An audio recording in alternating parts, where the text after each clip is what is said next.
이번 주제는 중국 달러가 바닥났을 확률이 몇 프로가 될까라는 걸 제가 한번 이야기해 볼 건데요. 한 몇 프로 정도 생각할까요? 저는 지금 중국 달러가 바닥날 확률, 지금 바닥난 건 아니고 바닥날 확률이 한 30%? 30% 정도라 보는데 지금 기사가 근 3일째 지금 쏟아지고 있어요. 중국 달러가 바닥난 것 같다라고 지금 바닥날 가능성이 있다. 만약에 외환 공격이 들어오면 이제 못 버틴다라고 지금 뉴스가 3일째 나오고 있는데 우리나라 지금 메인 뉴스에는 걸리지는 않고 아래쪽에만 좀 걸리고 있는 상태거든요. 그래서 제가 한번 조사를 해봤습니다. 이거 진짜 그런 거야? 혹시 뻥 아니야? 그냥 썰 아니야? 또 이래가지고 제가 또 한국은행이니 어디니 또 뉴스니 또 해서 지표들을 싹 봤더니 말이 되는 소리일 수도 있겠다 싶더라고요. 한 30% 정도는 가능성 있는 소리다. 예, 그래서 왜냐면은 30%라는 얘기 뭐냐면은 중국의 외환 보유가 얼마인지는 아무도 알 수가 없어요. 그거는 아무도 알 수 없어요. 왜? 중국만 알 수 있어요. 그리고 그 발표를 하지 않으니까. 한다 하더라도 진짜 실제액을 발표하는 게 아니라 그냥 정부의 발표액이기 때문에. 그리고 전쟁이라는 건 뭐냐면은 우리 군대가 적더라도 많아 보여야 되고 우리 군대에 기세가 없어도 기세가 센 것처럼 보여야 되기 때문에 허장성세를 할 가능성이 높다라는 거죠. 그래서 외환 보유액 수치를 중국이 발표한다 하더라도 믿을 수는 없다. 예, 이 얘기고요. 실제로 중국이란 나라는 외환 보유국 세계 1위입니다. 3.1조. 우리나라 돈으로 3,700조를 외환을 보유하고 있는 나라이기 때문에 이게 무슨 소리냐? 중국이란 나라가 어떻게 외환 공격으로 무너지냐? 말도 안 되는 소리 하지 마라라고 했었지만 2년 전에 조지 소로스가 공격을 했을 때 물론 조지 소로스의 패로 끝났지만 일종의 그게 선봉대의 공격이라는 생각해 본 적은 없으세요? 굉장히 그래도 나름대로 조지 소로스라는 한 개인의 펀드, 헤지 펀드가 공격을 해봤더니 그래도 중국이란 나라의 외환 보유고를 공격하는데 유의미한 결과는 있었어요. 먹히더라 이거죠. 그러면 자, 한 명의 공격도 그럴진데 여러 글로벌 세력들과 어떤 국가적인 공격을 받았을 때 이 외환 보유액이 버텨낼 수 있느냐? 저는 이거는 숫자의 노름이라 봐요. 숫자는 의미가 없어요. 기세가 중요한 거지. 만약에 맘먹고 중국의 달러를 때린다라 생각했을 때는 때릴 수 있어요. 공격할 수 있어요. 근데 이제 문제는 뭐냐면은 이 중국이 어떠한 또 장치를 걸어서 심리적으로 안정화를 시킬 것인지 심리 싸움이에요. 뱅크런이 벌어지지 않도록 투자자들이 달러를 빼나가지 않도록 워워 하면서 어떤 조치들로 안정화시킬 것이냐. 요게 지금 외환 싸움의 핵심입니다. 이게 환율 전쟁의 핵심이에요. 요거고요. 그 3조 1000억 달러가 이제 그 외환 보유액인데 그 중에서 2조 달러가 달러 자산이고요. 나머지는 다른 나라 외화 자산으로 가지고 있다 이게 얘기고요. 우리나라 같은 경우는 4천억이에요. 중국 외환 보유액의 8분의 1밖에 되지 않습니다. 이 얘기였고요. 그리고 이제 보통 문제가 뭐냐면은 이 달러를 현찰로 들고 있다는 게 아닌 거죠. 보통은 뭐 말하진 않았지만 한 6%에서 4% 정도만 현찰을 들고 있고 보통은 한 70% 정도를 채권으로 들고 있습니다. 음. 우리나라도 마찬가지예요. 우리나라도 한국은행에서 공개한 데이터를 보면 한 6점 몇 프로 정도만 외환 달러 현찰을 들고 있고 나머지는 채권으로 가지고 있고 그 나머지는 뭐 외국 부동산이라던가 이런 식으로 소유하고 있다는 거죠. 한마디로 뭐냐? 바로 팔아서 돈을 만들 수가 없다. 부동산은 더 그런 거고 채권 같은 경우는 무슨 소리세요? 채권 팔면 오늘 안에 팔면 다 팔 수 있는데 뭔 소리세요라는 게 뭐냐면 그거는 사이즈가 작은 나라의 거래라는 거죠. 거래 대금이라는 게 있습니다. 하루에 소화할 수 있는 거래 대금. 그러니까 뭐냐면 내가 팔고 싶더라도 누가 사줘야 돼요. 그쵸? 근데 안 사주면 현금이 안 만들어지는 거죠. 채권이라는 게 지금 중국이 그 보유한 채권이 뭐냐면 한 70%를 가지고 있다면 2조 달러, 2천조의 채권이 있다라는 건데 2천조의 채권을 한 달 안에 풀어버리면 그거 누가 사들여요? 감당할 수가 없겠죠. 그쵸? 그렇기 때문에 아무래도 이 채권이라는 건 현금과 다르다. 단기적으로 유동성 위기가 올 수 있다. 이 얘기는 뭐냐면 미국이 공격할 거야, 몇 달 안에 공격할 거야라고 해서 중국이 천천히 채권을 팔면서 현금 비중을 늘려나가면 방어할 수가 있는데 어느 날 갑자기 급습을 해서 두드리기 시작하면은 이거 방어 못한다는 얘기입니다. 그 얘기였고요. 그런 거를 근거로 나왔던 뉴스가 이틀 전에 나왔던 뉴스죠. 다이와 캐피털의 이제 케빈 나이 수석 이코노미스트가 말했던 건데 이런 말을 했어요. 갑작스런 충격이 오면은 중국은 충분한 달러가 없다. 그렇게 이야기하시면 돼요. 그러니까 뭐냐면 군인들은 군인들인데 지금 성을 지키는 당직 군인들은 얼마 없고 나머지 군인들은 어딨냐면 이 성 바깥에 좀 주둔하고 있는 거예요. 뭔 일 터지면 연락 줘. 내가 한 달 안에 달려갈게 라고 하면서 인근 성에 주둔하고 있는 군대들만 70%라는 거고 막상 성을 지키는 군대는 얼마 없다. 그래서 글로벌 세력이 급습을 해버리면 도와주기 전에 채권을 팔거나 부동산을 팔아서 현금화 해오기 전에 급습을 해버리면은 방어를 못한다라고 말한 게 다이아 캐피털에서 말한 얘기이었습니다. 그 뉴스가 떠들썩했던 이야기였고요. 이 단기적으로 유동성 위기가 올 확률이 높다라고 판단한 거고요. 그 근거를 제가 우리나라 데이터 두 개를 보여드릴게요. 97년에 외환위기 왔을 때예요. 97년에 우리나라 외환 보유고는 그래도 그럭저럭 뭐 많지는 않았지만 그래도 그럭저럭인 상태였는데 공격이 아주 짧은 시간에 급습해서 들어옵니다. 헤지펀드와 글로벌 세력들이 들어와요. 이때 방어 못해요. 전쟁은 뭐냐면 예고하고 오지 않잖아요. 전쟁은 예고하지 않고 어느 날 밤에 갑자기 그리고 한 포인트를 집중적으로 공략을 하죠. 그때 방어를 못했습니다. 그렇게 해서 IMF에 들어간 거거든요. 예. 그러면 자 이때만 그랬냐? 그렇지 않아요. 08년도에 08년도에 우리나라 달러 보유가 없는 것 같다라 또 그러니까 어떻게 돼요? 물론 미국 서브프라임 발이긴 했지만 우리나라 외환 보유가 튼튼하지 않았었어요. 진짜 위기였어요 이때. 근데 잘 헤쳐나간 거지 생각보다. 왜? 소란 일으키지 않고 조용히 해결 잘했잖아요. 그때 왜 그랬냐면 이때도 마찬가지 또 이러니까 헤지펀드들이 이때다 그러면서 외환 공격이 들어옵니다. 그쵸? 근데 어떻게 방어했냐? 스와프라는 걸로 방어했어요. 스와프. 그러니까 뭐냐면은 이렇게 공격이 들어왔을 때 달러가 짜잔하고 여기 있지롱 하면서 돈으로 박아도 돼요. 그럼 막을 수가 있는데 돈이 진짜 없었으니까 어떻게 방어했냐면 스와프라는 게 뭐냐면 일종의 동맹국 외환 동맹 이게 뭐냐면 우리나라가 한 300억 정도가 돈이 없다 그러면은 그냥 마이너스 통장 같이 캐나다에서 그냥 달러를 가져오는 거예요. 그냥 300억 정도를 자동적으로 그렇게 해서 막는 거예요. 그러니까 뭐냐면 내가 지금 돈은 없는데 마이너스 통장이 10개 정도 있어. 캐나다 통장, 일본 통장, 미국 통장, 통장이 있거든? 그래서 니네가 외환 공격해봤자 소용없어. 너희 그러면 나 그냥 마통에서 다 꺼내 쓸 거야? 이런 식으로 하는 거예요. 그래서 난 끄떡없다고 난 건재하다라는 걸 보여주니까 방어를 했죠. 그 뒤로 다시 어떻게 됐어요? 다시 외환 보유액을 늘릴 수 있죠. 그 순간적인 공격만 견뎌내면 됩니다. 외환 공격은 순간적으로 들어온다. 예, 그걸 기억하시면 되고요. 어쨌든 이랬는데 중국 상태가 어떤 상태냐 뭐 알 수 있는 데이터들만 나열을 해보자면은 2010년에는 자기 나라 GDP의 48%, GDP의 절반 정도가 외환 보유액이었어요. 괜찮았죠. 근데 지금 뭐냐 GDP 대비 30%밖에 없어요.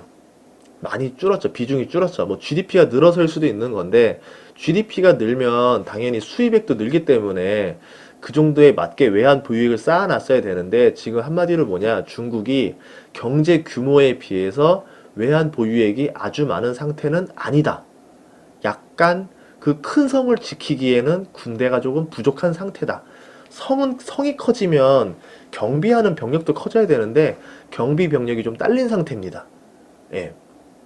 군사학적으로 생각하면 되게 재밌어요. 빈틈이 많이 보여요. 그런데 이직이 어느 정도면 한 12개월 정도의 수입 대금을 지급할 수 있는 돈이니까 어쨌든 그냥 그럭저럭 괜찮아 보인다라고 할 수 있지만 막상 공격이 들어오면 방어하기는 쉽지 않을 수 있다. 이렇게 본 거고요. 또 뭐가 문제냐면은 대외 채무가 2조 달러라는 거예요. 뭔 소리냐? 외환 보유액이 3조인데 채무가 2조. 그러니까 실질적으로 순수하게 보유한 달러는 1000조 가량, 1조 달러밖에 되지 않는다. 상당히 많지는 않다. 충분히 공격할 만하다. 왜? 조지 소로스가 공격하는 걸 봤거든요. 그랬더니 외환 보유액이 줄는 속도를 봤더니 1조 달러 정도는 충분히 흔들 수 있어요. 조금만 더 힘을 합치면. 예, 그렇기 때문에 유동성 위기가 올 수도 있다. 이렇게 보는 거고요. 또 이런 말을 했습니다. 중국 인민은행 전 고문, 중국 사람이 그런 말을 했어요. 내가 해외 계좌에서 2만 달러를 이체하려 했더니 야, 돈이 안 빠져. 이러는 거예요. 뭐냐면 은행에서 승인이 안 난다는 거예요. 왜 내가 내 돈을 빼는데 왜 승인이 안 나냐? 안 난대요. 그럼 지금 뭔 소리냐? 그러니까 뭐냐면 중국 정부가 개인들이 달러를 빼가는, 달러를 찾는 거를 다 통제하고 있다는 겁니다. 이거는 어떤 자유주의, 자본주의 국가에서 벌어질 수가 없는 일인 거죠. 거의 뭐 전시 상황. 지금 상당히 심각한 상태고요. 어떻게 됐냐면 3,000달러, 그러니까 우리나라 돈으로는 360만 원을 인출하게 되면요. 중국 은행에서요. 정밀 조사를 한대요. 너 문제 있는 거 아니야? 일로 와봐. 이런 식으로. 그러니까 뭐야, 지금? 중국 사람들이 해외여행도 맘대로 못 나가요. 300달러, 3000달러 잘못 인출했다가 정밀조사 받느니 그냥 안 가는 게 낫지. 이게 뭐냐면 중국 정부가 지금 달러를 아주 강도 있게 통제하고 있다더라. 요렇게 보시면 됩니다. 요거는 홍콩 뉴스에서 본 거예요. 이렇게 된 거고요. 어쨌든 일본도 플라자 합의 한 방으로, 환율 합의 한 방으로 맛이 갔습니다. 우리나라도 97년에 맛이 가고 나서 결국 고정환율에서 변동환율로 풀었고요. 위안화 같은 경우도 고정환율이죠. 그렇기 때문에 아마 변동환율로 풀라는 압박이 올 거고요. 저기 베트남 같은 경우는 반고정환율이죠. 예, 그래가지고 여기도 상당히 변동환율로 풀릴 확률도 높고요. 이렇게 있다더라 요거였고요. 또 세 번째 무슨 문제가 있냐면 중국 경제 자체가 문제예요. 기업 자체가 뭐냐면 어떻게 큰 거냐면 건전하게 큰 게 아니라 대출로 큰 거예요. 빚으로. 정부에서 야, 너 무슨 사업하고 싶어? 내가 대출 다 해줄 테니까 문제 생기면 내가 다 갚아줄 테니까 내가 다 보증 서줄게. 너는 아무거나 해. 이래가지고 기업들이 신난다 하면서 돈 싹 빌려가지고 그 돈으로 투자하고 투자해서 번 돈으로 이제 한 건데 대부분 부동산 투자 또 많이 했었죠. 그래서 그때 중국 투표가 났을 때 중국 부동산이 흔들리면은 기업도 흔들리고 기업이 흔들리면 중국 은행이 흔들리고 은행이 흔들리면 정부가 흔들리고 중국이 한 방에 무너질 수가 있다. 그 얘기했던 거였고요. 지금 기업 부채가 그림자 군용으로 해서 뭐냐면 채권 발행이 1조 달러예요. 1조 달러가 지금 기업 부채로 봐야 되는 거고요. 기업 부채가 지금 뭐냐면 GDP 대비 155% 수준입니다. GDP 대비. 그 국가가 1년 동안 벌 수 있는 금액에서 1.5배가 기업 부채다. 그럼 기업 부채가 한 번에 우르르 나가 떨어지면은 중국은 나가 떨어질 수 있다. 근데 GDP니까 1년 반 동안 해도 못 갚는다. 실질적으로 1년 반 동안 해도 못 갚죠. 왜냐면 쓰는 돈이 있으니까. 그렇죠. 수출이 있으면 수입도 있어야 될 거 아니야. 근데 지금 거기 수출 위주로 계산해서 잡아놓은 건데 말이 안 되는 거죠.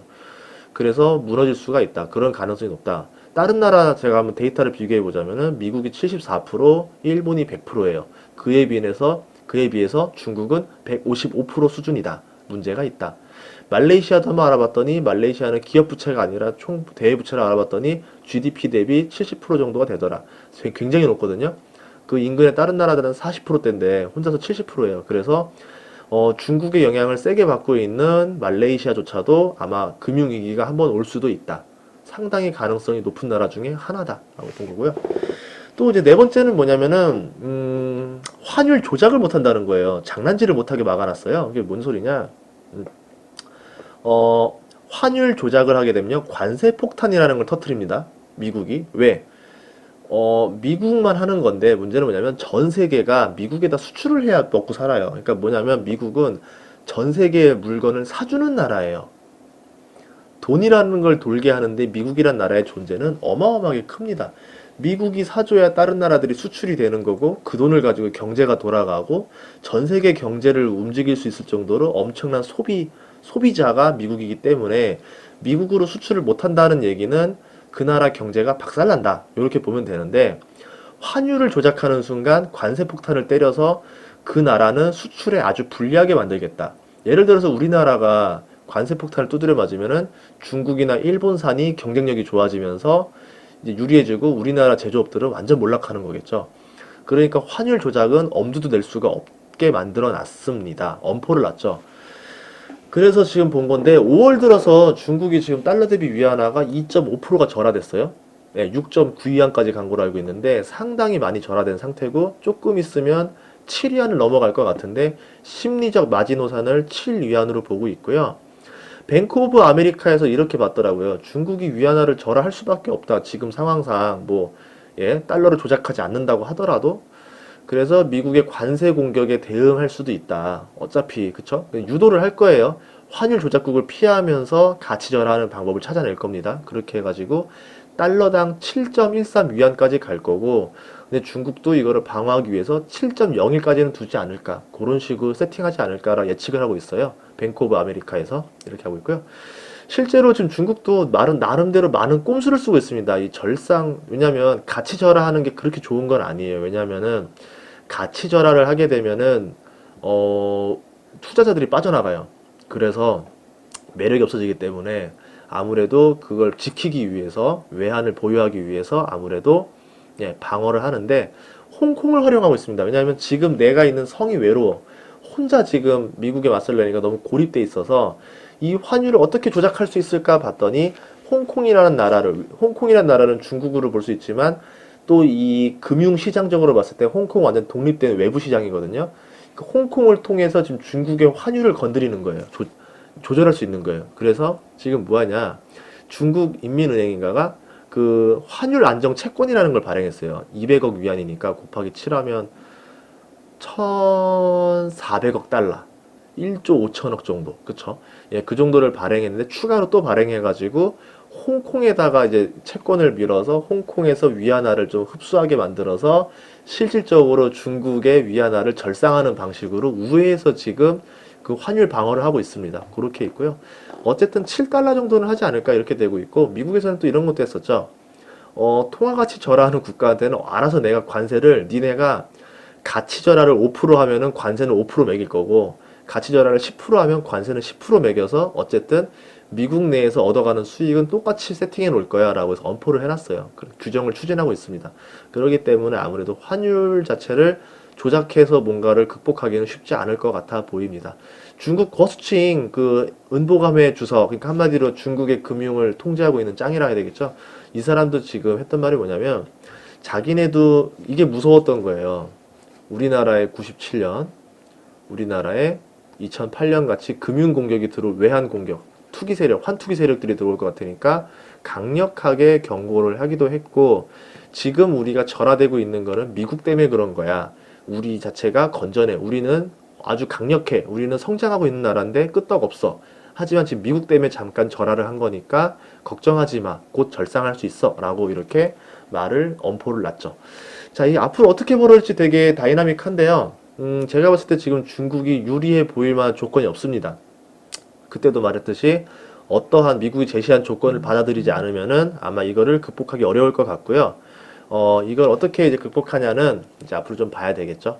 그래서 제가 생각하는 거는 한 30% 정도는 위험하지 않을까 이렇게 보고 있고요. 계속 이런 거에 대한 이야기들을 저 온라인으로 이야기를 이렇게 많이 하게 되는데 다 말할 수는 없더라고요. 이제 아무래도 온라인이다 보니까 그 한계가 있어서 이제 오프라인 모임이 이제 한 달에 한 번씩은 있어요. 그래서 오프라인 모임에 오시면은 조금 더 자유로운 대화들 그리고 여러분들 중에 또 고수의 의견들을 들으면서 서로 좀 고급 정보들을 교류하는 시간을 가지도록 하겠습니다. 그러면 이번 시간을 마치도록 할게요. 더 많은 이야기를 원하신다면은 구독과 좋아요를 눌러주시고요. 저희 커뮤니티에 내 월급 사용 설명서 모임이 있습니다. 이쪽으로 신청을 꾹꾹 눌러주세요.